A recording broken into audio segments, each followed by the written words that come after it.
क्या किसी viral video के आधार पर हम किसी पूरे देश या एजेंसी पर सवाल उठा सकते हैं? क्या हर सोशल मीडिया दावा सच होता है? और जब बात अंतर्राष्ट्रीय एजेंसियों और सुरक्षा से जुड़ी हो तो हमें कितना सतर्क रहना चाहिए? तो दोस्तों, आज की कहानी एक ऐसे मामले से जुड़ी है जिसने सोशल मीडिया पर काफी हलचल मचा दी है। एक वीडियो वायरल हो रहा है और उसके साथ कई बड़े दावे भी किए जा रहे हैं। इस वीडियो में एक विदेशी नागरिक दिखाई दे रहा है जिसकी हालत ठीक नहीं लग रही, उसे सहारे के साथ चलते हुए दिखाया गया है। इसी वीडियो को लेकर दावा किया जा रहा है कि यह व्यक्ति किसी जांच एजेंसी की हिरासत में था और उसे पूछताछ की गई। कुछ सोशल मीडिया पोस्ट में यह भी कहा जा रहा है कि यह व्यक्ति अमेरिका से जुड़ा हुआ है और उसे एक जासूस के तौर पर पेश किया जा रहा है। वही कुछ लोग इसे गंभीर अंतर्राष्ट्रीय मुद्दा बता रहे हैं। लेकिन यह सबसे जरूरी सवाल है, क्या यह सारी जानकारी आधिकारिक रूप से पुष्टि की गई है? अब तक सार्वजनिक और विश्वसनीय स्रोतों में इस तरह के दाव की स्पष्ट पुष्टि सामने नहीं आई, इसलिए हमें इस पूरे मामले को सावधानी और संतुलन के साथ समझना होगा। रिपोर्ट्स के अनुसार हाल ही में भारत की जांच एजेंसी NIA ने कुछ विदेशी नागरिकों को हिरासत में लिया था।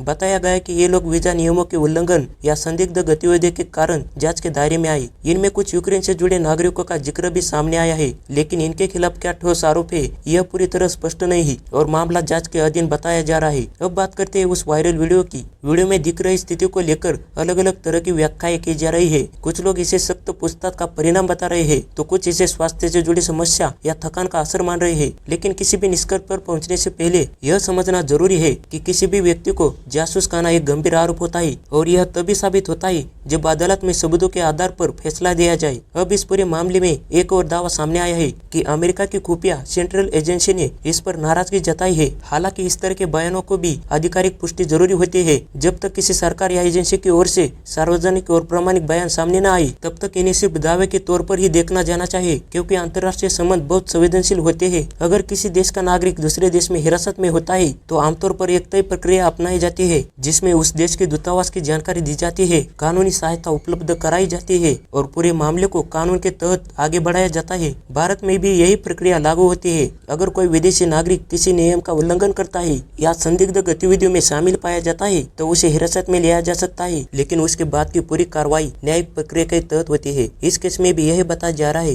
कि संबंधित लोगों को न्यायिक हिरासत में भेजा गया है और अब आगे का फैसला अदालत करेगी। अब सवाल उठता है, क्या सोशल मीडिया पर दिखाई जा रही हर बात विश्वास करना सही है? आज के डिजिटल दौर में जानकारी बहुत तेजी से फैलती है, लेकिन कई बार अधूरी या गलत जानकारी भी उसी गति से फैल जाती है। यही कारण है कि हमें हर खबर को समझदारी से देखना चाहिए, खासतौर पर तब जब वह अंतर्राष्ट्रीय मुद्दों से जुड़ी हो। जहाँ तक भारत की सुरक्षा एजेंसियों का सवाल है, उनका काम विदेश की सुरक्षा सुनिश्चित करना है, लेकिन यह काम कानून और प्रक्रिया के तहत किया जाता है। किसी भी एजेंसी की कार्रवाई का अंतिम मूल्यांकन अदालत और जाँच के आधार पर ही होता है, न कि वायरल वीडियो या सोशल मीडिया पोस्ट के आधार पर। इस पूरे मामले में अभी कई बातें स्पष्ट नहीं है। क्या वाकई यह व्यक्ति किसी बड़ी साजिश से जुड़ा था? क्या उस पर लगाए गए आरोप साबित होंगे या फिर यह मामला सिर्फ अफवाहों और अधूरी जानकारी का परिणाम है? इन सभी सवालों के जवाब समय के साथ सामने आएंगे, लेकिन एक बात हमें अभी समझनी होगी, सूचना के इस दौर में सबसे बड़ी जिम्मेदारी है सही जानकारी को पहचानना और बिना पुष्टि के किसी निष्कर्ष पर न पहुंचना। तो दोस्तों, इस पूरे मामले पर आपकी क्या राय है? क्या हमें सोशल मीडिया पर वायरल हो रही हर चीज पर